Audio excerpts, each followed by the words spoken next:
Alors, je suis à côté de Monsieur Renaud Legout. Il est professeur agrégé à HEC Montréal au département de marketing et il se spécialise justement dans ces questions-là de billetterie, de comportement du consommateur, de marketing des arts et des industries culturelles. Donc, vous allez entendre d'abord Monsieur Legout vous mettre un peu la table pour ce sujet de la mutualisation des données. Et ensuite, on va passer à Monsieur Éric Lefebvre, directeur du développement stratégique du partenariat du quartier des spectacles, qui va venir vous parler spécifiquement de l'expérience du quartier des spectacles dans cette mutualisation des données. Alors, je ne prendrai pas plus de temps, je vais céder la parole à Renaud Legout, simplement vous indiquer qu'à la toute fin, un peu comme on l'a fait dans la première partie, mais je l'indique pour ceux qui n'étaient pas là, il va y avoir une période de questions. Donc, on va laisser M. Legout et M. Lefebvre nous présenter leur contenu et par la suite, il y a un micro dans le fond de la salle que je vais vous demander d'emprunter parce qu'on a une captation qui se fait. Donc, vous pourrez prendre vos questions en note et les poser à la toute fin. Je cède la parole à Renaud Legout. Alors, rebonjour. On parle de mutualisation, on a utilisé le terme à plusieurs reprises déjà. Qu'est-ce qu'on entend par mutualisation? Bien, la mutualisation, quand on regarde la définition là, usuelle, c'est simplement de mettre en commun et de partager. Ça peut prendre plusieurs formes. On peut vouloir partager de l'information assez macro, c'est-à-dire quels sont les chiffres globaux de billetterie, ou on peut vouloir partager des listes d'envois, comme on a parlé à propos des producteurs, ou encore on peut vouloir partager jusqu'à la donnée micro, c'est-à-dire identifier nos spectateurs pour comprendre, par exemple, les chevauchements. Ce dont on va parler beaucoup aujourd'hui, c'est ce dernier type de mutualisation-là, qui est un partage de la base de données jusque dans la donnée individuelle. Mais pourquoi est-ce qu'on voudrait faire ça? Attendez, j'ai comme plus de... Pourquoi est-ce qu'on voudrait mutualiser? Est-ce qu'on observe dans le milieu culturel québécois, en tout cas, ce que je vois depuis que j'y suis, puis en parlant avec des collègues, puis des professionnels de la gestion, c'est d'abord qu'on voit une grande professionnalisation de la gestion dans les arts au Québec depuis une vingtaine d'années. C'est-à-dire qu'on a des gestionnaires de plus en plus aguerris qui comprennent les enjeux de développement de public, les enjeux marketing, qui développent des techniques qui leur sont propres. Le grand problème qu'on a, c'est qu'on a un manque de ressources en analyse. Je parle à des gestionnaires qui disent « oui, on voit l'importance, mais on n'a pas la capacité de traiter la base de données complètement. » Il faut constamment qu'on fasse affaire avec des ressources à l'extérieur, mais on n'a pas nécessairement les ressources financières et on ne trouve pas facilement l'expertise. Bien, le premier objectif de la mutualisation, ce n'est pas juste d'échanger les bases de données, c'est de partager puis de concentrer l'expertise. C'est plutôt que d'avoir un analyste dans chaque organisation, par exemple, de partager des capacités d'analyse. Plutôt que de développer son propre système d'analyse puis d'importation des données, bien, de le partager avec plusieurs organisations. Pour qu'ensuite on puisse ramener l'intelligence pour que cette information-là, cette intelligence d'affaires, soit utilisée de manière vraiment stratégique pour développer des tactiques qui sont adéquates.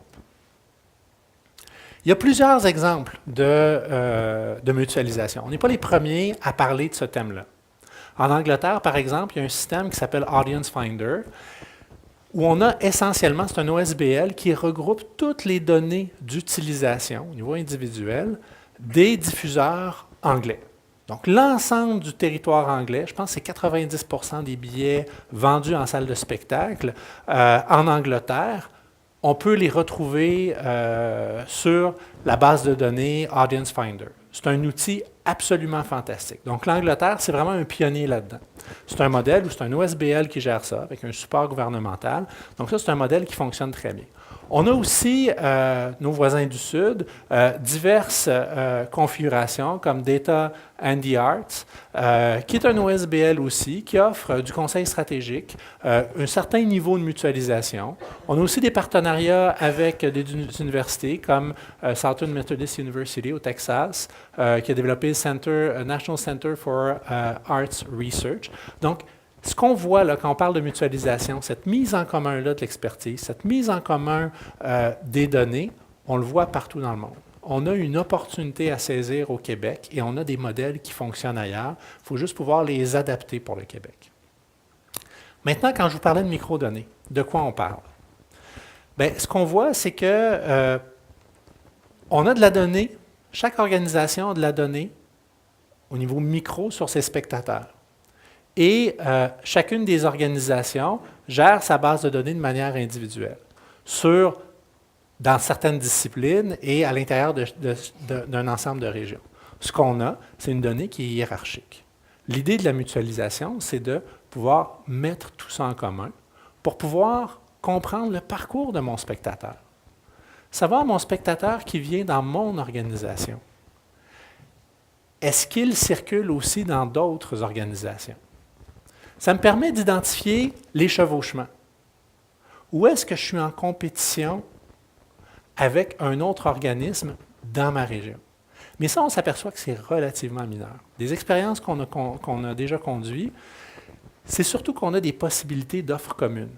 Aller au-delà de simplement gérer ma salle, puis voir l'autre comme gérer en silo dans des régions. Si on veut développer des disciplines et des régions spécifiques, on doit penser à des offres communes. Une mutualisation, ça peut permettre ça.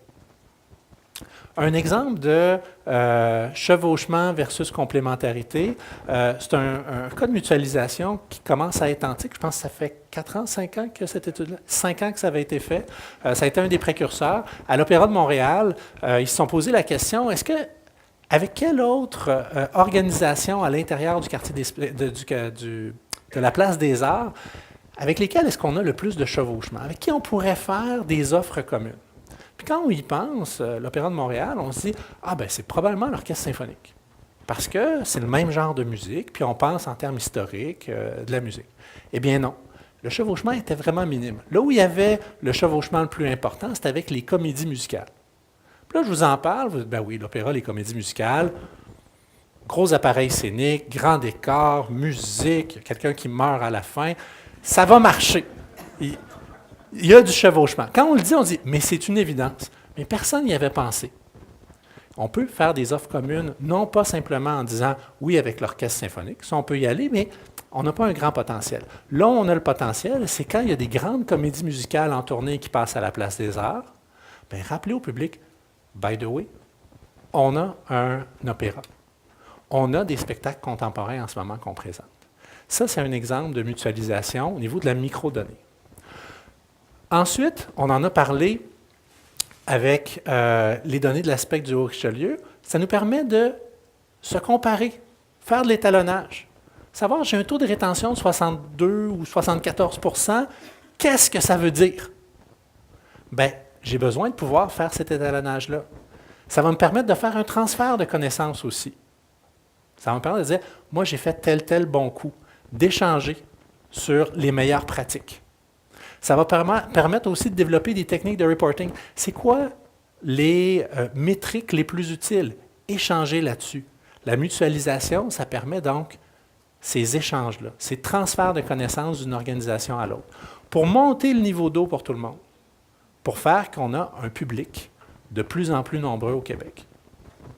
Ensuite, au niveau macro, je suis capable d'avoir des données très fiables par discipline et par région pour pouvoir représenter nos disciplines, nos régions auprès des pouvoirs publics, auprès des donateurs, auprès des commanditaires. Dire, regardez, voici les initiatives qu'on prend, voici l'état dans lequel on est en termes de culture. On a cette capacité-là. La mutualisation, ça nous permet donc d'agir au niveau très local, au niveau du spectateur, au niveau des organisations de manière plus stratégique, mais aussi au niveau macro, au niveau des disciplines et des régions. La mutualisation, avant de laisser la parole à Éric, la mutualisation, ça ne veut pas dire qu'on travaille avec des données ouvertes nécessairement. Ça ne veut pas dire que tout le monde a accès à ma donnée de billetterie. C'est absolument pas ça. Éric va aborder la question de gouvernance de données pour qu'on puisse développer une expertise commune pour protéger les spectateurs, leur droit à la vie privée, mais aussi les organisations, pour s'assurer qu'on a une culture de coopération qui se développe. Donc, pour Pour parler de tout ça globalement, qu'est-ce que permet la mutualisation de données? Ça va nous permettre de cibler des nouveaux publics ou de mieux cibler les publics qu'on a en ce moment. Ça va nous permettre d'établir des objectifs réalistes. Quand on fait une demande de subvention, puis qu'on se fixe un objectif, dans 3 ans, on veut atteindre tel niveau d'abonnement.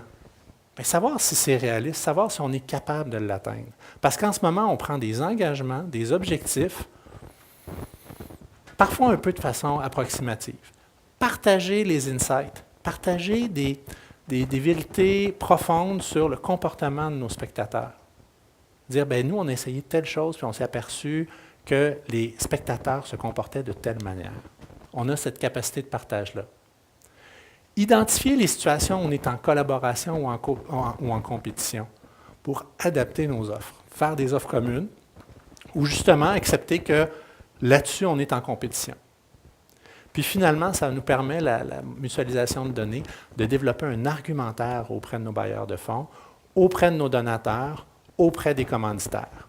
Arriver auprès de ces parties prenantes-là avec des chiffres qui nous permettent de prendre des décisions puis qui nous permettent de convaincre. Donc ça, c'est globalement, moi, ce que je vois comme les grandes qualités de la mutualisation de données. Maintenant, je vais laisser la parole à mon collègue Éric. Voilà, donc je vous représente Éric Lefebvre du partenariat du quartier des spectacles, qui va vous parler justement de son expérience avec cette mutualisation des données, qui connaît franchement un bon succès. Mais justement, on est y allé d'essais-erreurs que M. Lefebvre va pouvoir vous présenter parce que ce n'est pas toujours un succès dès le premier essai. Il faut pouvoir se situer un petit peu dans cette... on parle encore de pionniers dans ce domaine-là.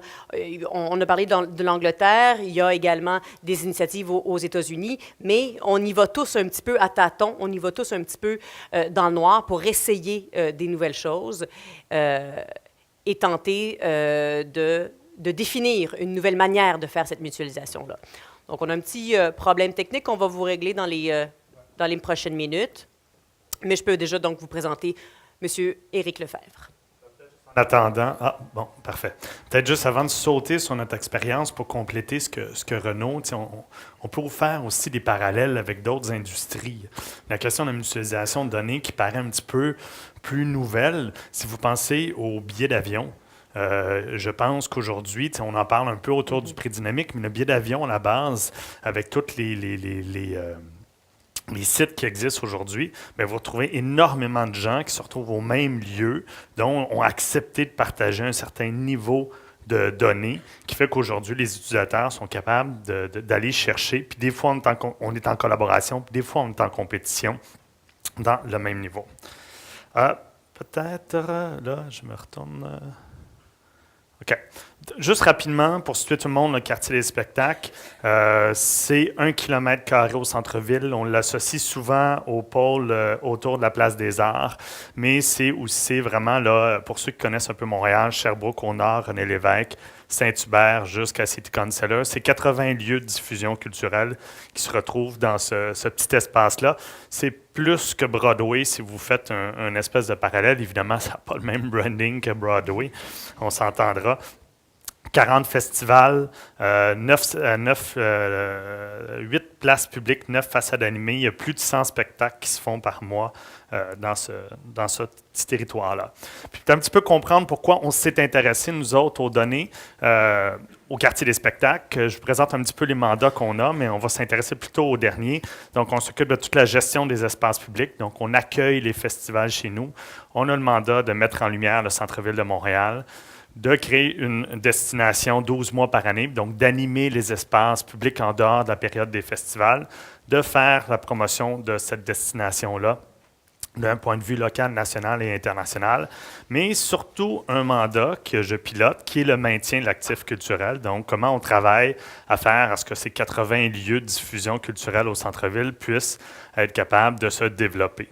Et dans ce cadre-là, on a monté en 2012 un plan d'action des salles qui était une espèce de mobilisation de tout le monde. Et évidemment, les 17 actions donnaient 17 demandes au gouvernement pour avoir plus d'argent. Et après avoir fait la tournée plusieurs fois, comme probablement vous autres aussi, on se rend compte que peut-être pas la meilleure façon de fonctionner. On s'est donc lancé il y a 3 ans dans les journées de la mutualisation, qui était une espèce de réflexion collective sur qu'est-ce qu'on peut faire de plus avec ce qu'on a déjà. Et c'est un petit peu de là qu'a découlé le projet de travailler vers la mutualisation. Un exemple qui nous était présenté à ce moment-là, Renaud l'a mentionné, c'était vraiment, on est parti de l'exercice de recoupement de 2 organismes, celle de l'opéra et de l'orchestre symphonique, pour voir qu'à partir des données, d'essayer de comprendre qu'est-ce qu'on peut faire de plus, qu'est-ce qu'on est capable de comprendre sur notre comportement. Evelyne vous l'a présenté un peu, tout le processus de réflexion pour être capable d'amener à dire qu'est-ce qu'on peut faire avec ce commentaire-là. Mais la posture des gens, c'était je ne veux pas les partager les données, je ne veux pas me faire voler des clients, je ne sais pas si légalement j'ai le droit de faire ça, ou si j'ai le droit, qu'est-ce que j'ai le droit, qu'est-ce que je n'ai pas le droit de faire. Puis, tu sais, quand on est ensemble, on s'aime tous beaucoup, là, mais la réalité, quand on retourne chez nous, là, on a nos petits chiffres à atteindre, on a nos objectifs. C'était un petit peu la position de tout le monde. Puis je pense qu'elle est parfaitement normale, cette position-là. Pour essayer de résoudre puis d'essayer de travailler, on a dit on va commencer par partager des données qui, pour tout le monde, semblent moins sensibles. Et nous autres, Renaud vous l'a expliqué tantôt, mais on a décidé donc de partir des codes postaux. Codes postaux, c'est simple. Dans votre base de données, c'est plein de petits points géographiquement, mais c'est surtout la capacité d'aller chercher toute la donnée socio-démo. La fameuse socio-démographique, c'est les recensements que font Statistique Canada à chaque année et qui ont énormément d'informations. On a donc demandé à chacun des organismes de nous donner 500 codes postaux de façon aléatoire. Là, personne ne sentait ça comme problématique. Vous n'avez pas donné de courriel, vous n'avez pas donné de téléphone, et c'était assez simple. Fait que tout le monde a dit, OK, c'est bon, on est parti avec 10 organismes, on a pris les 500 codes postaux, et là, on a travaillé à qu'est-ce qu'on pouvait faire avec ça. Donc, on se ramasse avec, il y en a qui nous en donnent un peu plus, entre 5 et 10 000 codes postaux à regarder sur le territoire. Donc, on a commencé par les géolocaliser. Puis là, d'être capable de regarder, ils viennent d'où dans la région, puis de les comparer. La salle A, le TNM versus la SAT, on voit que la SAT attire beaucoup plus les gens du plateau, tandis que le TNM allait chercher un petit peu plus large. Le Saint-Denis allait chercher plus des gens de banlieue. Puis là, quand on commence à les croiser avec les données de socio-démo, on est capable de déplacer par arrondissement, par ville. Puis après ça, on est capable de dire, vous attirez, vous, dans votre public, des gens de tel, mettons, on va prendre l'exemple, des gens de 18 à 25 ans, puis dans tel arrondissement, ils sont surreprésentés. Donc, vous êtes commencé à dire, peut-être que je devrais cibler d'autres codes postaux qui ont le même profil que ceux que j'attire actuellement. Donc ça, c'est tout ce que vous pouvez faire maintenant avec des Facebook, les médias sociaux, le publipostage. Mais plutôt que de distribuer partout dans Montréal, parce que vous n'avez pas nécessairement un gros budget, vous allez commencer par cibler les endroits où vous allez le faire. Mais ça, on a toujours fait ça avec uniquement 500 codes postaux. Là. On n'est pas en train de partager toutes les listes puis tous les contacts de tout le monde. Fait que c'était vraiment un processus incomplet, parce que, évidemment, ce n'est pas énorme, mais ça donne déjà des indices avec quelque chose qui était vraiment simple et qui visait un petit peu un processus éducatif, donc de commencer à travailler avec quelque chose. Mais évidemment, ce qui est intéressant, c'est que tout le monde reste un petit peu sur leur appétit avec quelque chose comme ça, puis c'est tout de suite, OK, on fait quoi maintenant? Donc, oui, c'est ça. Un peu, on a travaillé évidemment, tantôt, Renaud vous l'a dit, avec une notion de segmentation. Donc, on a regardé justement, là, il y a toutes sortes de segmentations, c'est tout petit, je vais vous l'envoyer, mais ça a peu d'importance pour la discussion qu'on a aujourd'hui. Donc, c'est des profils types d'acheteurs. Malheureusement, au Québec, on a énormément de segmentation. On l'a vu tantôt, les gens qui achètent plus avant tout ça, mais il y a peu de segmentation faite spécifiquement pour le milieu culturel. Donc, tu sais, vraiment, là, d'essayer de comprendre le comportement du public québécois. Puis là, on aimerait ça un jour arriver avec une segmentation. Là, on a pris une segmentation, disons, plus traditionnelle de comment les comportements des gens s'opèrent en consommation. Donc, on a commencé par le regroupement de 2 organismes, on a partagé 500 codes postaux, et là, on arrive avec l'idée de faire quelque chose avec une autre ampleur. Il est arrivé quand même quelque chose d'assez génial, nous, dans notre processus, que j'appelle affectueusement notre bombe atomique, mais on s'est fait offrir, c'était le 375e de Montréal, on s'est fait offrir par une entreprise analytique de données, de nous passer sans analyse de données pour 48 heures. OK! Fait qu'est-ce qu'on a fait avec ça? Bien, le premier, c'était de se rendre compte que comment on alimente ces gens-là, qu'est-ce qu'on fait rapidement pour mettre ces données-là. On n'a même pas assez de données.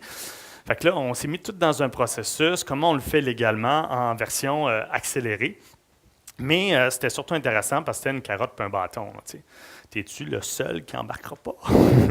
Ou encore, je veux dire, on n'aura pas cette chance-là une deuxième fois. Mais ça nous a quand même poussé à se dire, surtout, pourquoi on fait ça? Pourquoi on veut une mutualisation des données? C'est qu'est-ce qu'on recherche qui est commun à tout le monde ensemble. Donc, on a fait une réflexion qui nous sont arrivées à 3 grandes questions sur lesquelles on voulait faire travailler ces analystes-là. Donc, quelles sont les synergies potentielles et les possibilités de collaboration à explorer et encourager? Quelles stratégies pertinentes de marketing relationnel seraient les plus pertinentes? Ouais.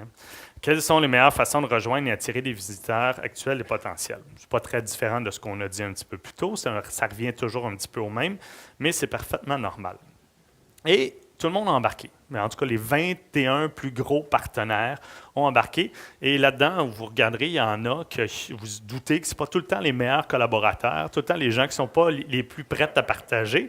Mais dans ce cadre-là, ils ont quand même réussi à le faire. Non. Après. Donc, comment on a fonctionné?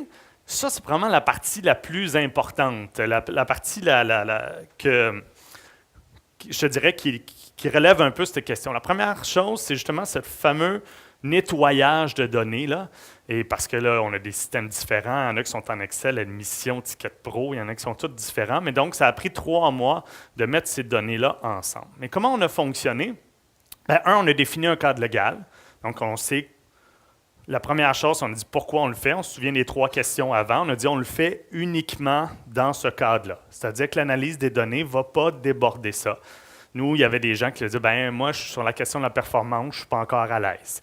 Sur la question de d'autres questions, je n'ai pas le goût qu'on aborde ça. Fait qu'on a confirmé d'abord les objectifs sur lesquels on voulait mutualiser les données et on s'est fait un cadre légal.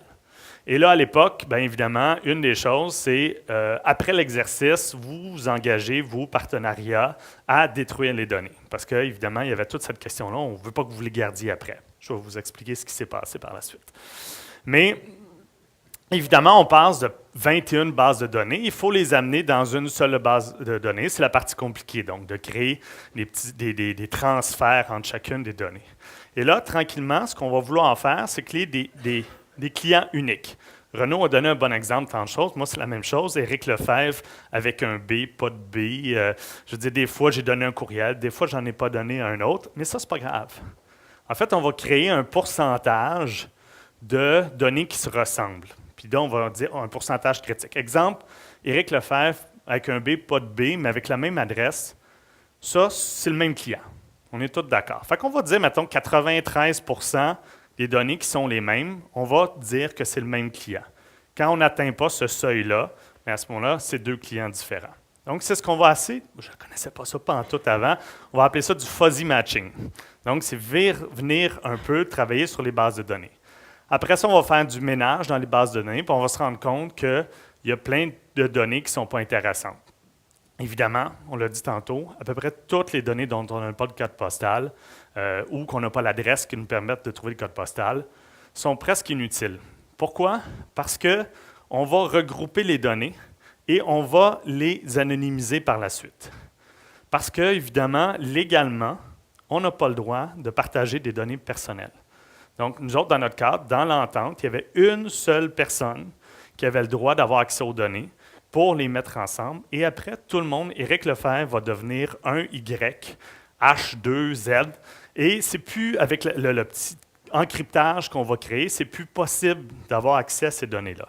C'est dans ce cadre-là que légalement, on a le droit de le faire. Tantôt, on se posait la question, est-ce qu'on peut passer des adresses courriels ou quoi que ce soit? Actuellement, la loi ne le permet pas. Donc, vous ne pouvez pas le faire. Mais ça n'empêche pas, comme on l'a dit tantôt, comme l'histoire des codes postaux, que vous êtes capable d'aller chercher énormément d'intelligence juste en partageant pas sur les questions des données. Est-ce que ce serait possible de le faire?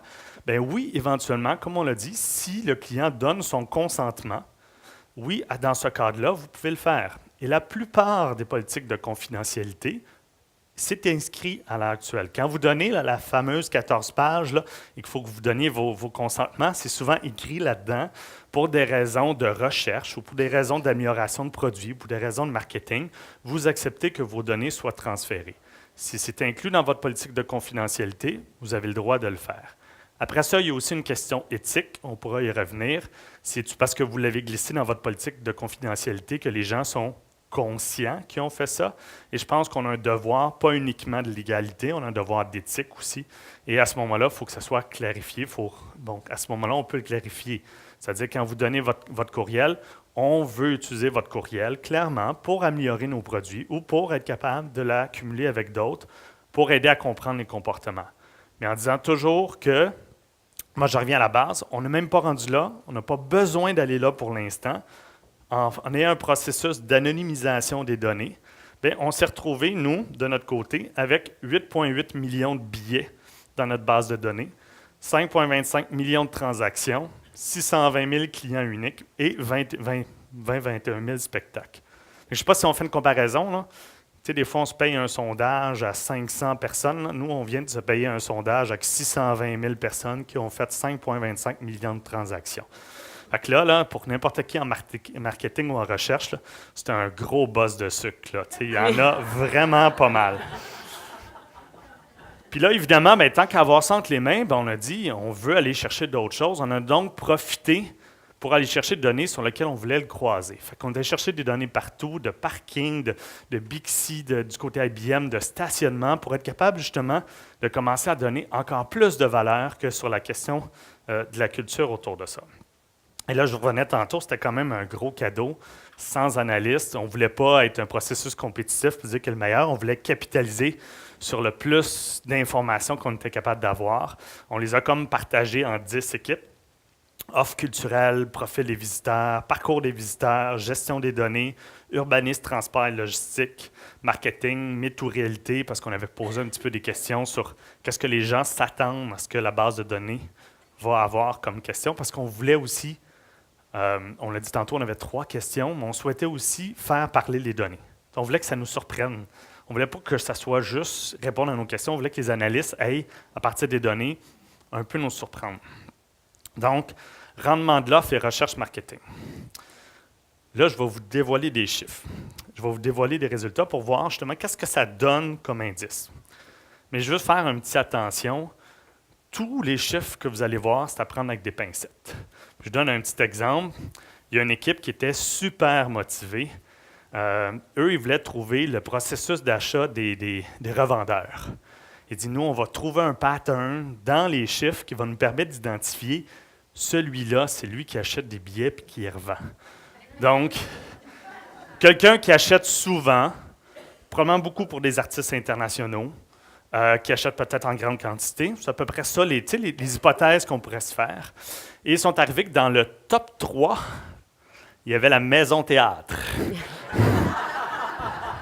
Fait que pour ceux qui connaissent la Maison Théâtre, c'est un diffuseur jeune public. Et évidemment, ben, le professeur est probablement un profil type là-dessus. Et donc, c'est pour ça qu'il faut des fois prendre ça avec un petit peu de recul. Puis évidemment, toute notre gang des sans-analystes, c'est des gens qui ne connaissent pas nécessairement beaucoup de choses en culture. C'est des geeks de chiffres. Donc, les analyses de chiffres, qu'elles soient automatisées ou quoi que ce soit, il faut toujours se donner une espèce de possibilité de les critiquer, possibilité de les re-questionner quand même. Quand ça ne nous fait pas de sens, là, on peut le faire. Fait que c'est un peu mon exemple, mais en général, c'est sûr que ça sort des affaires intéressantes. Donc, chose facile, mais quand même intéressante, de se dire, bien, on a pu être capable de dire quand est-ce qu'il y a le plus de spectacles ou qu'il y en a le moins dans le quartier des spectacles. Je vous rappelle tantôt, 80 diffuseurs, on n'a pas ce portrait-là tout le temps. Et on se rendait souvent compte quand on dit que l'été, il y a peu d'activités en salle. Bien, on le voit ici que ce n'est pas nécessairement le cas, que finalement, le mois de juillet est le mois le plus occupé dans les salles du quartier. Évidemment, par jour de semaine. Donc, combien de soirs, quand est-ce qu'il y a en termes d'offres? Est-ce que ça peut commencer à nous donner des indices si vous avez un spectacle? Quel soir on devrait le présenter? Ben oui. Puis là, imaginez, là, avec la quantité de spectacles qu'on a, là, je vous le donne globalement, mais on pourrait le sortir par discipline, on pourrait le sortir par type de salle, grosse, petite. On a assez de données pour être capable de creuser autant de fois qu'on veut. À quelle heure commence le spectacle en général? Donc, ça aussi, c'est des indices pour voir. Puis là, après ça, on peut les croiser. Le début de l'heure du spectacle avec le taux je ne vais pas dire taux de remplissage, là, le taux d'occupation de la salle. Évidemment, ben, ce que ça nous a commencé, si on va un peu plus loin, de se dire, ben, à partir de combien de spectacles le même soir, on commence à se cannibaliser? Quand est-ce qu'on s'est rendu compte que dans le fond, les 9 premiers soirs, puis oublier le pourcentage de taux d'occupation, là, ça a plus ou moins d'importance parce on a calculé qu'on avait 81% des billets qui s'étaient vendus, parce qu'il y avait d'autres types de billets qui peuvent être vendus soit à la porte ou quoi que ce soit qu'on n'avait pas nécessairement les données. Mais c'est dire qu'à partir du 10e soir, ben là, on commence à tomber 10 spectacles le même soir, là, que ça a systématiquement un effet sur le taux d'occupation. Évidemment, on a vu qu'en danse, ben, le 2e spectacle, le même soir, ça a tout de suite un effet sur le taux d'occupation. L'humour, c'est le 5e soir. Mais là, peut-être que ça donne des idées à dire comment on peut travailler ensemble, que ben, peut-être qu'après 4 spectacles de soir d'humour, ben, il faut peut-être penser choisir une autre date. On a voulu travailler sur l'offre à l'intérieur, à l'extérieur du quartier des spectacles, pour être capable de se dire justement, pour se rendre compte que le dimanche, c'est probablement un soir qui reste de l'espace à travailler à ce niveau-là. Encore là, c'est toutes des choses qu'on peut continuer à creuser. On a regardé la distance, on l'a dit tantôt, avec le code postal, on est capable de voir quelle distance parcourent les gens, puis est-ce que c'est de l'année ou il faut le faire par mois, par heure, par discipline? Donc, c'est tous des indices, puis on se rend compte que dans le fond, les gens parcourent une grande distance l'été. Qu'évidemment, l'hiver, c'est peut-être assez facile, mais là, on va être capable, on pourrait le géolocaliser. Donc, de dire, ben, les gens chez nous de Longueuil viennent plus souvent le mois de juillet, puis essayer de comprendre pourquoi, puis comment on fait notre marketing, puis notre développement de marché par rapport à ça. Donc, évidemment, moins de Montréalais l'été, plus de gens de touristes ou plus de gens d'une plus grande distance. Et la période d'achat, elle est beaucoup plus courte. Les gens vont prendre leur décision d'achat beaucoup plus à la dernière minute que le reste de l'année. Donc, à ce moment-là, si on voit que notre salle ne se remplit pas, ben peut-être qu'on va s'inquiéter un petit peu moins l'été qu'à d'autres mois. Mais encore là, on peut le faire par discipline, on peut creuser ça de façon extrêmement intéressante. L'heure d'achat du billet. Donc, on s'est rendu compte que le gros moment où les gens achètent le billet, c'est sur l'heure du midi. Ça, personne n'avait sur son radar. Donc, personne n'avait pris cet exemple-là. Par contre, l'opéra et la symphonie, on ne sait pas pourquoi, ça se fait plus tard. Donc, il y a probablement un type de clientèle qui a plus tendance à acheter un petit peu plus tard à ce moment-là, donc pas durant les heures de pause au bureau. Mais ça aussi, ça change la façon dont on va être capable de travailler par la suite. Je passe un petit peu rapidement, là, mais évidemment, toute cette question-là d'analyser les données nous permet de faire des segmentations. L'équipe là-bas nous avait proposé une espèce de segmentation uniquement pensée à partir des données. Donc, on avait vraiment différents types de segmentation. Puis, qu'est-ce qui était le plus susceptible d'acheter? Puis, quand ils achètent quelque chose, qu'est-ce qui sont susceptibles d'acheter d'autres? Évidemment, on a tout géolocalisé, donc on est capable de voir par zone de recensement. On voit vraiment qu'au centre-ville de Montréal.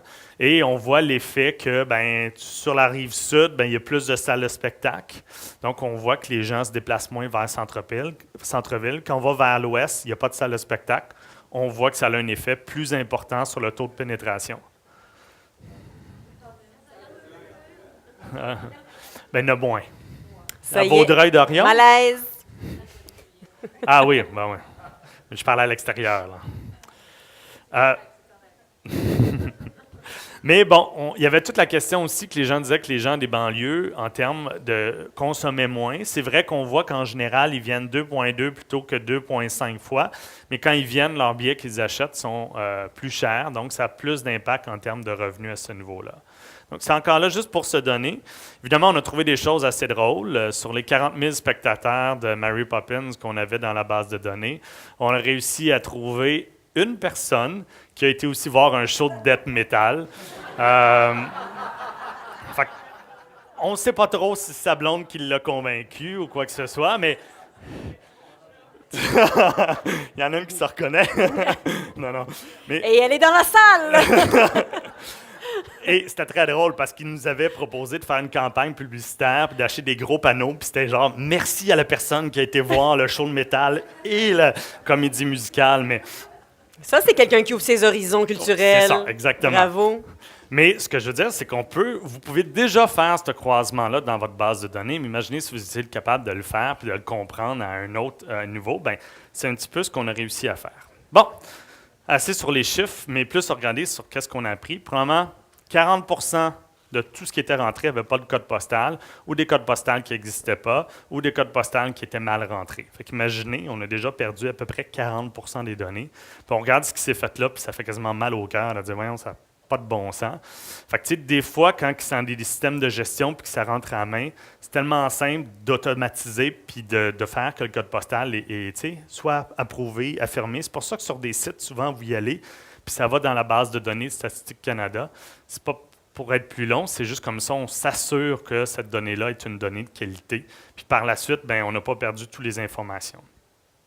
L'information super facile à voir, peut-être plus dans un contexte montréalais, j'en conviens, mais juste la personne, elle s'exprime dans quelle langue. C'est simple et juste, même pas besoin d'y demander.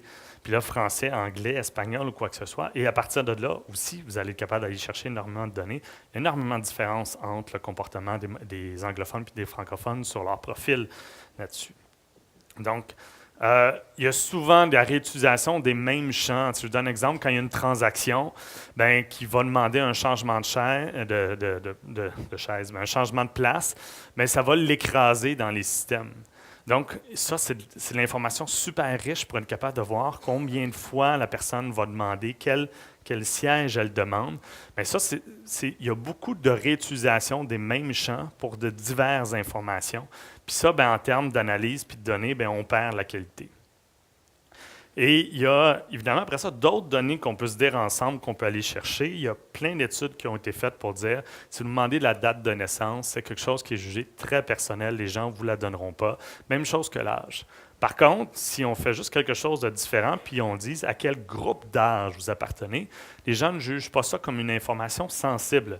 Êtes-vous un étudiant, un jeune parent? Il y a plein de façons de le formuler. Êtes-vous dans 15, 29 ans, 30, 49 ans? Mais c'est une information qui est très pertinente à demander pour être capable de faire vos profils de clientèle par après. Et ça, les gens ne sentent pas que c'est une question qui est très personnelle. Fait que c'est aussi d'essayer de réfléchir puis de travailler sur qu'est-ce que vous voulez avoir comme information, puis être capable de le faire. On va sur les bonnes pratiques, plein de choses, les minuscules, les majuscules. Je l'ai dit tantôt, là, un logiciel reconnaît une minuscule puis une majuscule différente sur les noms. Donc, essayez de faire que quand on rentre les données à la base, ça soit plus facile par la suite. Donc, on l'a dit tantôt, je répète peut-être un peu, ça nous aide à faire des décisions éclairées, provoquer des nouvelles collaborations, réduire les coûts par la suite, surtout du point de vue marketing. Créativité, innovation, puis évidemment d'avoir des processus comme ça avec des politiques de confidentialité qui sont plus solides, on envoie aussi un message de protéger la réputation, la population spectateur par rapport à la question du respect des lois. Ce que ça nous a permis de faire par la suite, c'est première, tout le monde a apprécié énormément, puis le premier réflexe, c'est-à-dire, on ne veut plus les détruire, les données maintenant. Fait que là, c'était comme, qu'est-ce qu'on fait légalement? On s'est engagé à les détruire.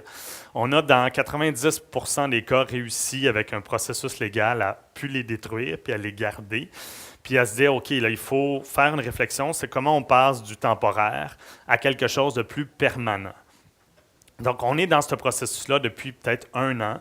Donc, d'essayer de réfléchir comment on est capable de mettre en place un processus qui deviendrait permanent, comment on accélère la formation des jeunes gestionnaires, des analystes, à avoir une compréhension de la culture, qui ait justement ce background-là. puis comment on est capable de créer justement tout un processus de co-design en termes de comment on cible les objectifs, de mettre les données ensemble, comment on les met à jour.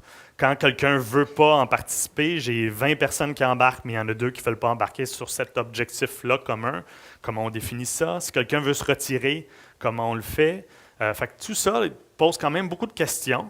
Fait qu'on s'est doté d'un comité sur une politique de gestion commune des données. Et là, on devrait avoir le rapport, écoute, d'ici 4 ou 5 jours. On a fait vraiment tout ce processus-là, validé par des avocats, pour être capable de dire comment on établit les objectifs qu'on se fixe en commun. Puis on ne va pas revoir ça tous les 3 mois. Dans notre cas, on a décidé que c'était des objectifs de 2 ans pour se donner. Donc, on allait établir, il y a 6 objectifs communs qui ont été choisis, tous par rapport à meilleure connaissance du public, développement du public. Et il y a des procédures maintenant sur les gens qui veulent se retirer ou s'il y a des gens qui veulent s'ajouter, parce que tu ne veux pas qu'en plein milieu d'un processus, quelqu'un débarque. Tu veux pas que... tu veux aussi tout le savoir à qui tu le partages. T'sais, pour l'instant, les gens sont encore sensibles, disent ces données-là, ben, on veut qu'on les partage uniquement dans le groupe qui est mutuel. Donc, pour avoir accès aux résultats, il faut que tu donnes des données. Ce qui est un petit peu normal, mais éventuellement, peut-être qu'on aura l'ouverture de dire, ben non, on donne cette intelligence-là à la communauté culturelle. Et pour l'instant, on est un petit peu là-dedans. Je donne 2 autres petits exemples de à quoi ça sert. Il y a une salle qu'on a travaillé encore avec des étudiants de l'équipe de Renault qui disaient, ouais, mais parce qu'on avait cette préoccupation-là aussi de se dire, ouais, on sort plein de données, plein d'intelligence, puis comment ça retombe dans les organisations, comment eux autres s'en servent. Mais je vous donne une salle qui s'en est servie, qui ça faisait 20 ans qu'ils établissaient le prix de leur billet de l'année dernière, plus l'indice de prix à la consommation donne le prix des billets de cette année. Et c'était comme un peu une façon de fonctionner historique, mais il n'y a pas nécessairement une grosse réflexion au niveau du pricing de la salle. Donc, on connaît ça, 3 catégories, parterre, balcon, paradis. Et ce qu'on a fait à partir des données avec les étudiants, on a mesuré le taux de désirabilité de chacun des sièges. Fait évidemment, la question des abonnés, ça fonctionne plus ou moins. Donc, on a pris tous les gens qui étaient les billets uniques, on a pris tous les supplémentaires, puis on a mesuré chacun des sièges, combien ça prenait de jours avant qu'on vende le billet. Et de là, on est arrivé, dans le fond, à un taux de désirabilité, c'est-à-dire que c'est quoi les sièges qui partent le plus rapidement, puis ceux qui partent le moins rapidement. Et ça donne quelque chose de complètement différent en termes de représentation de la salle. Et on a donc adapté les prix en conséquence pour venir créer une quatrième catégorie de prix. Et là, évidemment, ben, on a pu, avec cette 4e catégorie-là, les mettre moins chers qu'ils étaient, puis d'ajouter un petit peu les billets un petit peu plus chers à l'avant, selon justement le taux de désirabilité. Donc, plutôt que de fixer les prix l'année dernière plus l'indice après consommation, ben, on est venu travailler les prix en fonction de la demande. C'est un exemple très simple, mais assez concret de comment on a travaillé avec les données pour être capable d'améliorer notre prise de décision. On l'a fait aussi avec justement notre maison théâtre, qu'on a travaillé à croiser, parce que eux autres, c'est l'exemple de la base de données scolaire avec la base de données traditionnelle, et ces données-là n'avaient jamais été croisées pour se rendre compte que quand les enfants viennent d'une école, quand on prend un certain nombre de kilomètres autour de l'école, ça a un effet sur les ventes futures assez rapidement. Et puis, il y avait comme 2 mois et demi après la visite qu'il fallait rapidement envoyer une offre. Donc, on a géolocalisé les communications, les infolettres. Et là, on envoie une infolettre spécifique aux gens après qu'il y ait une école qui soit venue. Bien, on a travaillé à géolocaliser les infolettres. Et là, bien, on sait que 2 mois, il faut qu'il y ait une offre spéciale qui parte. Donc, c'est une façon dont on a aussi travaillé justement à partir des données.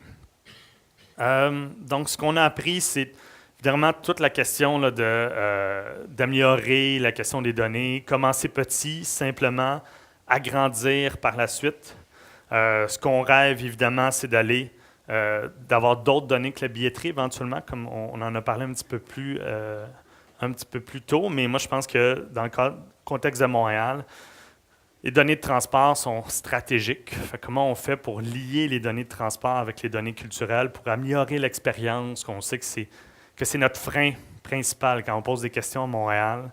L'accès au centre-ville, c'est le frein principal pourquoi les gens ne viennent pas. Donc, on est-tu capable de croiser ces données-là.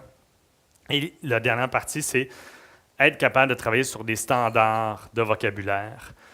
Juste la façon dont l'Observatoire, la culture, pose ses disciplines versus ce que vous avez dans votre base de données, ceux utilisés par nous autres, par Rideau, par le ministère de la Culture, la SODEC. Personne n'utilise le même vocabulaire actuellement. On peut tous s'entendre au Québec sur une façon de travailler dans notre base de données en termes de vocabulaire. Ça nous apparaît accessible, pas trop compliqué à faire, mais ça permettrait justement énormément de choses en termes de mutualisation. Donc, une première étape, c'est de mutualiser le vocabulaire qu'on utilise. Où est-ce qu'on s'en va avec ça? Maintenant que je vous dis, c'est quoi les prochaines étapes? Bien, on l'a dit tantôt aussi, visualisation de données. Donc, nous autres, on vient de prendre la décision de se doter d'un logiciel collectif de visualisation de données, pas d'un logiciel de billetterie. Un logiciel de billetterie, tout le monde a son propre logiciel de billetterie. On va développer des API pour que les données puissent se faire plus facilement. Là, on parle vraiment de visualisation. Donc, justement, ces fameux indicateurs de performance, nous, on a choisi que la façon la plus stratégique de le faire, c'était avec des logiciels de géographie, donc des logiciels de mapping, des logiciels où tu es capable de voir tes données principalement sur une carte. Et donc, on va travailler à, justement, développer cet outil-là collectif ensemble. C'est des outils qui existent déjà, on veut juste les adapter à la question de la culture. Évidemment, il y a cette notion-là qui a été évoquée tantôt, de programme rationnel, comment on fait pour fidéliser, comment on fait pour que quelqu'un puisse envoyer des données à un autre. Bien, ça, il faut travailler par le consentement. Puis pour la meilleure façon de le faire, c'était peut-être d'arriver à un programme de rationnel collectif. Et comment, justement, on est capable de dire, bien, si quelqu'un veut acheter, parce qu'on a beaucoup de spectacles, de diffuseurs spécialisés à Montréal, donc comment on est capable de faire que peut-être qu'acheter 4 opéras par année, c'est beaucoup demandé, mais on pourrait arriver avec un programme de fidélisation flexible où tu as les mêmes rabais, mais tu achètes 4 spectacles dans peu importe la salle où tu veux aller. Puis en termes de mutualisation, puis en termes de développement de marché, est-ce que ça peut répondre à un besoin de clientèle? Fait qu'on en est là. Je l'ai dit tantôt, logistique de transport. Puis pour ce faire, bien, derrière la mutualisation des données, la partie la plus importante, c'est la mutualisation des compétences. On s'est donc associé au HEC pour créer le pôle sur les données massives en art et la culture. On veut que ce soit un groupe qui accompagne d'autres gens dans les mutualisations. On ne veut pas que ça appartienne au quartier des spectacles, pas du tout. On veut au contraire essayer de développer une expertise au Québec pour ces projets de mutualisation, pour former des étudiants. C'est des étudiants qui fournissent en Business Intelligence, là, c'est 70 000 l'an 1 en sortant. Je ne connais pas beaucoup de gens qui sont capables de s'offrir ça, des juniors à 70 000 $. Donc, si on était capable d'en retenir 3 ou 4, puis se les partager à tout le monde au Québec, puis d'être capable de leur demander un certain nombre de semaines, de mois par projet qu'ils pourraient prendre, bien, c'est un petit peu le défi qu'on se lance avec HEC, puis Renaud, puis la direction des HEC ont accepté. Puis on a voulu le créer aussi dans le cadre de, puis là, je vais peut-être perdre un peu tout le monde, mais Ivado. C'est l'Institut de valorisation des données, qui est un partenariat entre l'Université de Montréal, Polytechnique et les HEC, qui est la fameuse grappe de l'intelligence artificielle. On est conscient qu'on n'est pas rendu en culture encore sur la question de l'intelligence artificielle, mais on va y arriver. Il y a tous ces fameux algorithmes, toute la question de Netflix, puis vous le savez, là, Netflix, ils vont changer la poche, la couverture que vous regardez là-dessus, puis ils vont mesurer si le taux de réponse, le taux de clic est plus évalué selon la couleur de la pochette. Ils vont mettre l'héroïne au lieu, ou vont mettre le méchant en avant. Et ça, c'est toutes des choses qui sont rendues extrêmement loin sur regarder les comportements. Bien, puis tout ça est fait de façon informatisée. C'est comme généré automatiquement. On n'est pas rendu là, mais en voulant mettre le pôle à l'intérieur d'Ivado, on voulait avoir cette proximité-là pour être capable de justement capitaliser sur ce qui se développe comme expertise au Québec, puis des fois de lever la main en disant « Pouvez-vous nous aider un petit peu en culture? On aimerait ça aller chercher votre intelligence. » Et c'est pour ça que, dans le fond, c'est créé aussi le Carrefour en philanthropie de données. Donc, il va y avoir un événement par année où est-ce que, dans le fond, les grands spécialistes des données vont venir aider d'autres secteurs, peut-être pas uniquement la culture, le milieu socio-culturel, le communautaire, puis tout ça. Donc, ça va se faire au sein d'Ivado, mais on souhaite qu'éventuellement, ça appartienne à tout le monde. Les gens de Rideau participent au comité aviseur de ce pôle-là actuellement. Et là, on s'est lancer dans l'avenir. Là. Le 22 février, on fait un petit colloque sur justement l'intelligence artificielle en culture. On voulait voir ce qui se faisait comme complètement fou, plus avancé là-dessus. On se rend compte que, écoute, c'est quand même au Québec en termes de art, création, culture, intelligence artificielle, il se fait le plus de choses. Donc, si ça vous intéresse de venir, vous êtes bienvenus le 22 février. Merci beaucoup, Éric Lefebvre, de ce beau tour d'horizon. Très intéressant. On va pouvoir avoir une petite période de questions. Donc, si vous avez des questions à poser à l'un de nos panélistes, il n'y aura pas de problème. Mais avant d'y venir, on aurait simplement quelques petites annonces à faire parce que justement, là, on a laissé poindre dans la présentation qui vient d'être faite qu'il y a des projets qui s'en viennent. Côté projet de mutualisation des données, là, vraiment dans la culture, dans le secteur culturel, est-ce qu'il y en a certains qu'on peut déjà dévoiler, qui sont déjà en marche? Bien, je pense que la question du pôle, c'est exactement ça. Donc, l'objectif, c'est vraiment de donner les compétences pour être capable de le faire.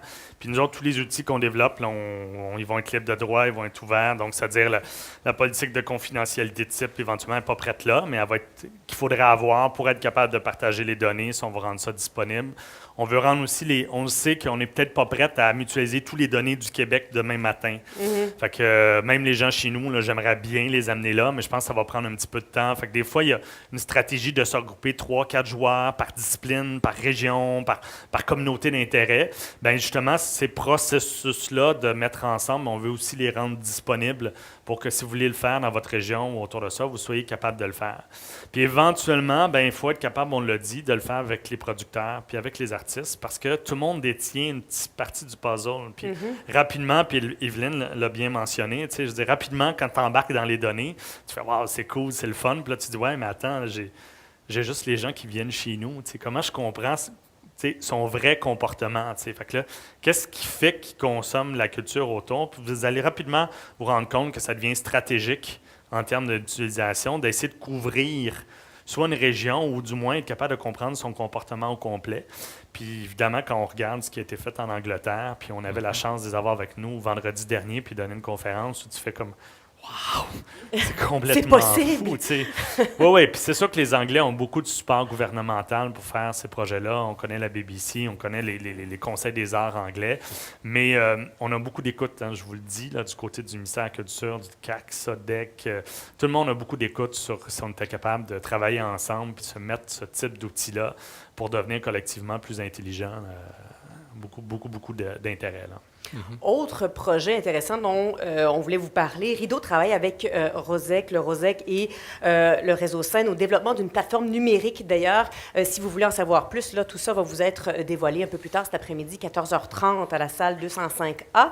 En fait, c'est une plateforme numérique où on va vraiment pouvoir offrir, présenter des données structurées du secteur culturel qui vont pouvoir vous aider dans votre gestion, dans votre analyse, dans votre valorisation des données. Donc, comme je vous dis, 205A, 14h30, vous en saurez plus sur cette plateforme numérique-là. Autre petite annonce intéressante également, j'inviterai Evelyne Boudreau peut-être à venir nous rejoindre, qui a enlevé son micro, c'est pas grave, hein? Elle remet son veston. Il y a plusieurs lieux qui ont déposé un projet, en fait, il y en a 4 qui ont déposé un projet de mutualisation de leurs données, dont l'aspect du Haut-Richelieu. Donc, c'est pour ça que j'invite Evelyne Boudreau. Pour ceux qui n'étaient pas là dans la première partie, Evelyne Boudreau, donc je vous la présente, de l'aspect du Haut-Richelieu qui a démarré son propre projet de mutualisation des données. Donc, avec ces 4 partenaires-là. Donc, est-ce que tu peux nous en parler un petit peu plus de ce projet-là? C'est un peu dans la suite que Éric disait, des fois, c'est plus facile de commencer par des gens qui ont des communautés d'intérêt. On a frappé à la porte de collègues qui ont une réalité similaire à la nôtre, donc c'est-à-dire diffuseurs pluridisciplinaires en banlieue de Montréal.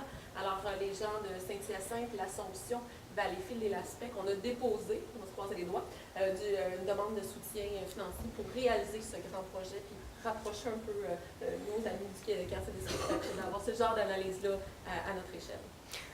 Et dans cette même veine-là, d'ailleurs, je vous souligne que le Conseil québécois de la musique a déposé aussi un projet pour mutualiser les données de 15 organismes, quand même, de production en musique de concert. Donc ça va être à suivre un peu plus tard là, dans l'année. Vous en saurez plus au fur et à mesure. Tout ça va vous être dévoilé.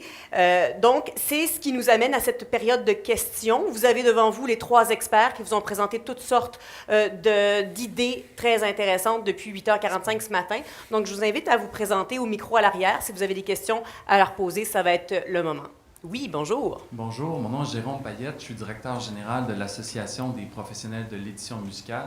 Donc, les gens que je représente, les membres, les éditeurs, représentent les auteurs-compositeurs et contrôlent les œuvres musicales qui sont utilisées en concert, dans les enregistrements sonores, etc.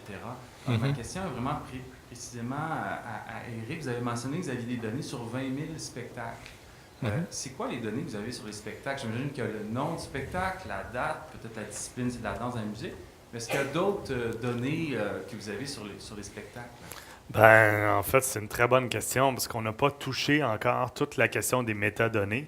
Parce que là, quand on commence à rentrer dans la question des métadonnées, c'est là que ça devient intéressant. T'sais. Mais pour l'instant, on a ce que les bases de données traditionnelles nous fournissent, c'est-à-dire aucune des informations. Malheureusement, il n'y a pas les musiciens, il n'y a pas les gens qui ont écrit, ils n'ont pas les données, il n'y a pas de données caractéristiques. Mais imaginez, là, juste dans la question du théâtre, par exemple, là, si on avait tous les comédiens, on pourrait même avoir la pièce reliée en termes de données. Et c'est toutes des choses qui sont en dépôt légal actuellement à la Grande Bibliothèque, donc en grande partie. Donc, éventuellement, là, on rentrerait vraiment dans une notion d'intelligence artificielle. Je ne l'ai pas couvert, mais là, écoute, si quelqu'un a aimé tel musicien et se retrouve dans tel autre artiste, tu pourrais le suivre. Si quelqu'un se rend compte qu'il achète tout ce qui parle d'amour, ou tu sais, fait que là, bon, on peut se rentrer loin, mais oui, malheureusement, pour l'instant, c'est un gros chantier qu'il faudrait démarrer. Si je pose me... la question, évidemment, parce que je vois le potentiel énorme aussi, que ce soit pour la promotion de tout le monde, de tous les acteurs, mais aussi le côté plus rémunération des œuvres qui sont exécutées en public pendant les concerts. Donc, c'est vraiment l'autre partie de l'équation qui me semble aussi très importante. C'est clair. C'est sûr que moi, je pense qu'il y a beaucoup de bénéfices de le faire, mais je pense que le bénéfice est moins tangible. Ce que je veux dire, c'est pas que c'est moins important, c'est juste que pour les gens, c'est encore un niveau de plus en termes de complexité. Puis on a jugé que pour nous, c'était plus facile de partir avec la donnée de billetterie qui est déjà là, qui est très riche, mais je pense qu'éventuellement, il faut garder ça à l'esprit. Oui, on a une autre question. Bonjour. Question, affirmation, bonjour. Sylvain Carl, je mets mon chapeau de membre de la commission numérique de Culture Montréal. Petite annonce, jeudi, il y a un atelier de cartographie de la créativité numérique. L'idée, c'est un peu complémentaire, mais c'est de répertorier l'ensemble des organisations, des organismes, des gens qui sont des acteurs culturels et qui sont dans le secteur numérique, ce qui veut dire pas mal tout le monde aujourd'hui, si ce n'est pas aujourd'hui, tout le monde demain. Mais cette idée-là, un peu de faire une journée d'appel à la contribution. Et donc, ce sera des données ouvertes dans ce cas-ci, puisque ce sont des données publiques. Mais on a besoin de faire ce genre d'activité-là, de contribuer nos propres données et de savoir on les contribue où, comment et pour quel objectif. Mais c'est en train de se passer présentement. Et c'est une des mesures principales du plan numérique en culture, d'avoir ces données-là. Il y a les spectacles, mais quand on parle de métadonnées, le complément de produits par qui est-ce qui présente, qui sont les artistes, quelles sont les œuvres, qui serait une autre, qui était la question précédente en fait. Donc, juste vous tenir au courant que ça, c'est en train de se passer, puis c'est le temps de le faire.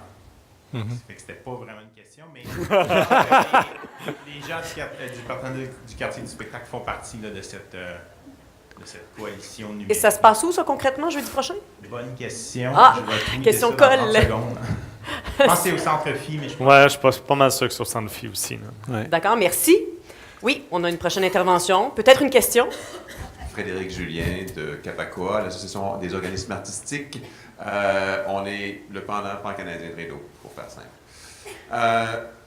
Moi, en fait, je veux lancer un appel. On a parlé de la question des politiques de confidentialité. Si on veut aller plus loin avec la mutualisation des données, une des premières choses à faire, c'est de nettoyer, avant de nettoyer nos données, les politiques de confidentialité pour qu'on ait la flexibilité d'agir là-dessus. Oui. Donc, je lance un appel à Rideau, au partenariat du quartier des spectacles. Je lève ma main pour en faire partie aussi, pour que collectivement, on examine c'est quoi une bonne politique de confidentialité, qu'on travaille avec les fournisseurs de billetterie et qu'ensemble, on fasse ce ménage-là. Maintenant, une question. Si on veut fournir une capacité d'analyse, ce qui marche bien avec Audience Finder, c'est leur dashboard, leur tableau de bord. Tu t'en vas là, tu peux poser quelques questions, tu as des formulaires, des rapports standardisés. Et très rapidement, une personne qui arrive avec peu de connaissances sur l'analyse de données peut quand même tirer des informations utiles. À quelle échéance on peut espérer avoir ça avec le partenariat du quartier des spectacles? Pas No demain pressure. matin. Non, ben écoute, parce que, bon, on les a eus vendredi. C'est la question qu'on leur a posée vendredi après-midi. La première question, était-tu ouvert à ce qu'on puisse transférer leurs connaissances? Moi, je suis plutôt du type, surtout en informatique, en technologie, de ne pas rebâtir quelque chose qui fonctionne bien, puis plutôt de voir si on ne peut pas avoir un white label de ce qu'ils font, c'est-à-dire une copie, mais mettre à notre image. Puis l'ouverture est vraiment là de leur côté. Après ça, je pense que c'est une question de convaincre les autorités de donner le budget, puis de regarder comment on se transfère, qu'est-ce qui est pareil, qu'est-ce qu'il faut que ça soit différent, mais j'aimerais ça rêver d'ici 18 mois. Je pense que c'est faisable. Tu dis ça basé sur quoi, toi? Ça sent bien, ça. C'est un feeling. Renaud Legault, il marche au feeling. Mais globalement, on voit... Oui, c'est ça. C'est ça. Après 2h30 d'analyse de données, Extensif. finalement, fiez-vous à votre feeling. Non, mais globalement, c'est qu'on connaît la structure des données, on connaît les systèmes de billetterie qu'on a au Québec. On l'a déjà fait avec le partenariat du quartier des spectacles. On avait combien de plateformes différentes? 7. Il y avait 7 plateformes différentes. On a vu les limites technologiques de certaines, mais on voit que c'est possible avec l'ensemble de ces outils-là. On connaît un peu mieux les besoins parce qu'on va regarder d'une présentation à l'autre. C'est toujours les mêmes besoins qui sont identifiés en termes d'information. Puis quand on a vu les présentations d'Audience Finder, c'est un outil où on couvre la plupart de ces questions-là, de ces besoins en information-là. Donc, c'est vraiment, à mon sens, une question de financement puis de volonté là-dedans. Là. Ouais. Ben, je pense que j'ajouterais, c'est vraiment, moi je pense que le principal enjeu, il n'est pas technologique, là, il n'est vraiment pas la plateforme, c'est vraiment une question de sensibilisation, de mobilisation puis d'éducation.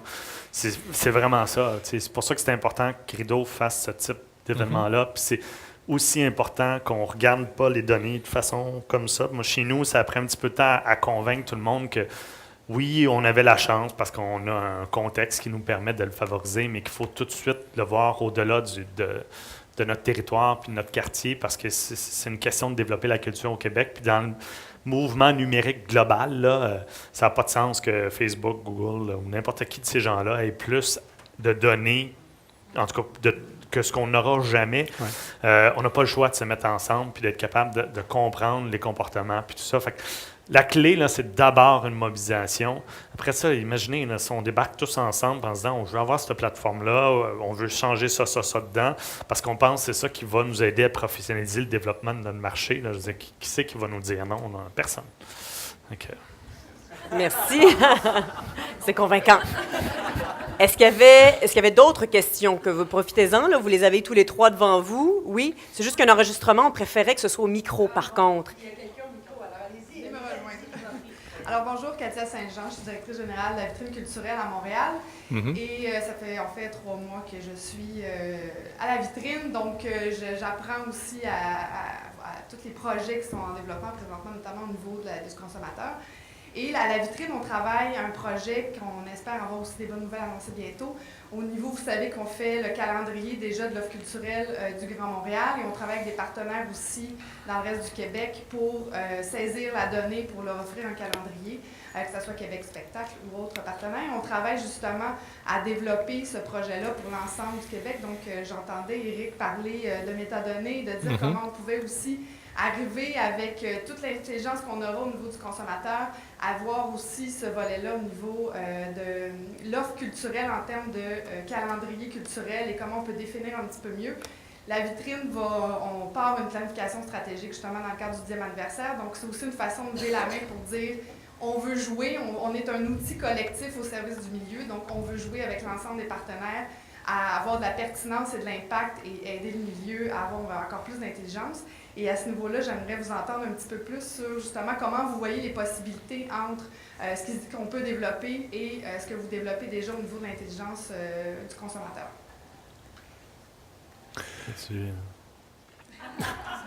Non, ben, Je pense Ils vont se battre. Oui, c'est ça. Je pense qu'il y a beaucoup de possibilités en ce moment. En fait, le problème qu'on a, c'est qu'on est en train d'essayer de planifier ce qu'on va trouver. Ce à quoi on est, ce en face de quoi on est en ce moment, c'est de se doter d'une infrastructure qui va nous permettre de découvrir et de changer nos pratiques. Donc, c'est un roadmap. Vous dire, dans 2 ans, dans 3 ans, là, où est-ce qu'on va en être rendu en termes de nos découvertes ou de ce qu'on va vouloir aller chercher, c'est assez flou. On est en train de se doter d'un outil de découverte de nos publics. Et à travers ça, il va se développer des nouveaux partenariats.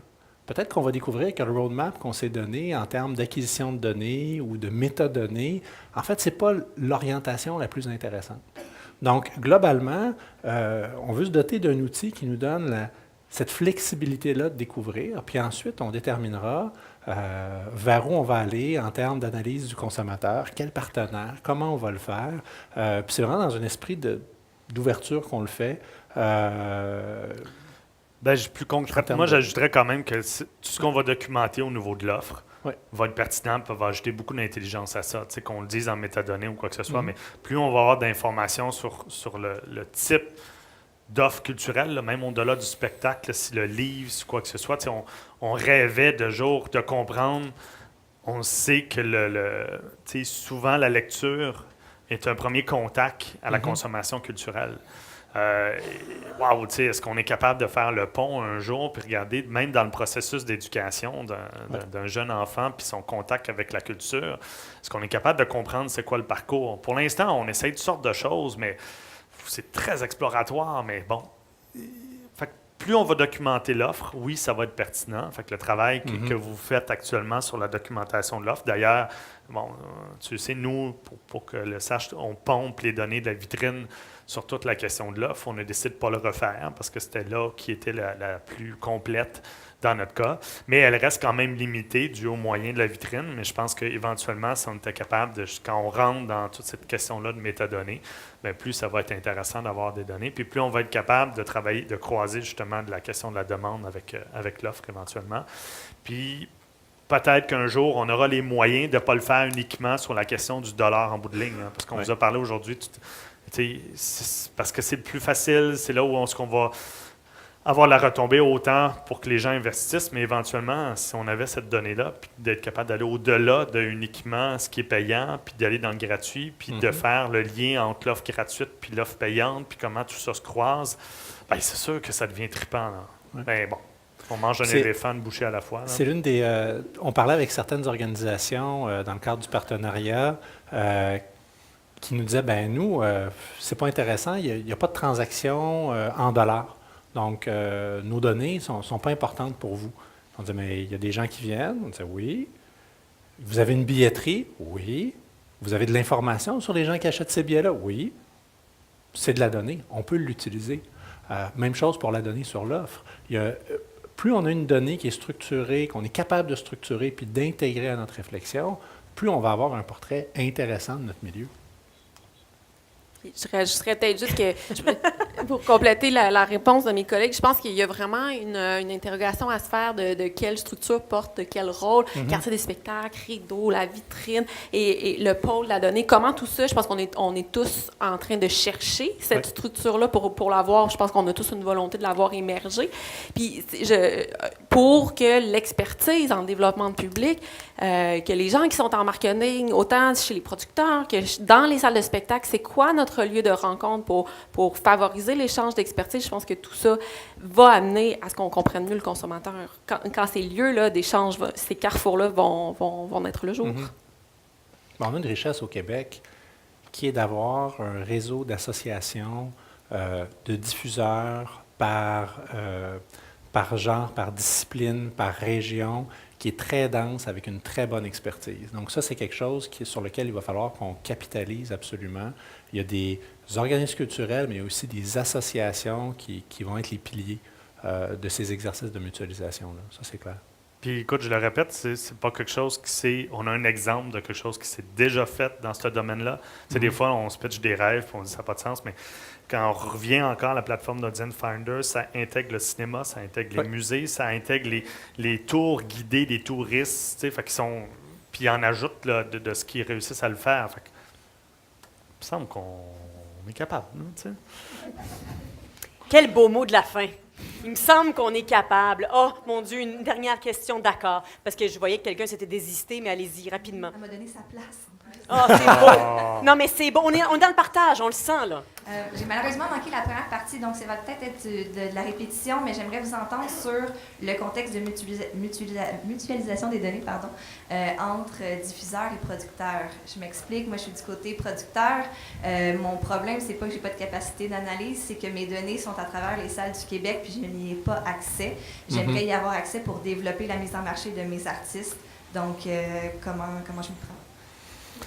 Ben, écoute, il faut juste être réaliste. Là, pour moi, il faut que tout le monde ait ça en tête. Mais pour que tu sois capable d'avoir accès à tes données qui sont partagées, il faut d'abord que les diffuseurs les mutualisent ensemble. C'est tant aussi longtemps qu'il n'y aura pas ça, ça devient difficile pour un producteur d'avoir un portrait.